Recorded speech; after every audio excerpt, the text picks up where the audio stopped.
back on Press Row, and news has arrived that the WNBA's Los Angeles Sparks have cut Oklahoma rookie Ashley Paris.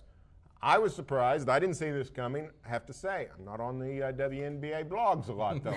Any surprise that Ashley Paris didn't make the LA roster? Kind of took me by surprise. It was her new game, her new look, and in some ways, Jenny, I thought she might have been better prepared for the WNBA than her sister. Well, I think initially that's probably true as far as her conditioning and some of the things that she brought to the court. LA, obviously, has been sort of one of those perennial powers. You don't have to be on the WNBA blogs to know that they've had a pretty good team over the years. Lisa Leslie, some other stars, and some championships over the years. I think their roster is a little bit more loaded than, say, the Monarchs, where her sister Courtney is in Sacramento.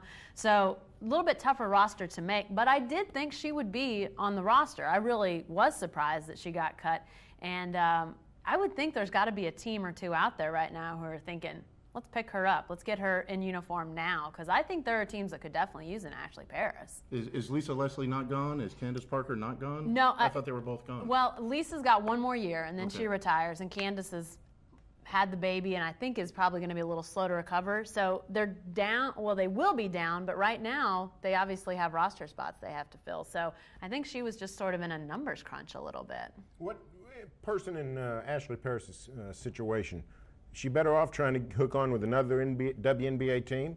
Is she better off looking to Europe, where you can make more money playing women's basketball? Or is it time to get on with her life? Well, I mean, I think she'll probably look to hook on with another WNBA team, because now you can play in the WNBA and go overseas. So she can do both.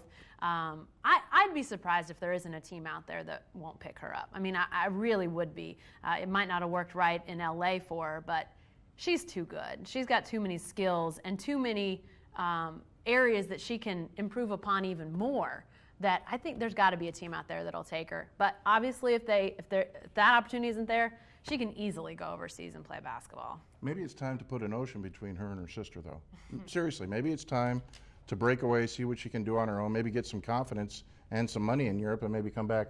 I certainly don't know the pro women's game very well at all, but I see some appeal from the outside looking in of Ashley breaking away. Yeah. Is this a good lesson for us all about how good the quality of basketball is in the WNBA? That Ashley Paris doesn't even make a roster, that Courtney goes as far in the draft as she did. Yeah. I mean, do sometimes we think, well, these are the best players in the nation just because they're here in our state. But the truth is, it's a league full of great players. Yeah, I mean, I think you're definitely seeing some evidence of that. There aren't a ton of teams. The WNBA has cut back some teams, so it's not like the NBA where every NBA city has a WNBA team.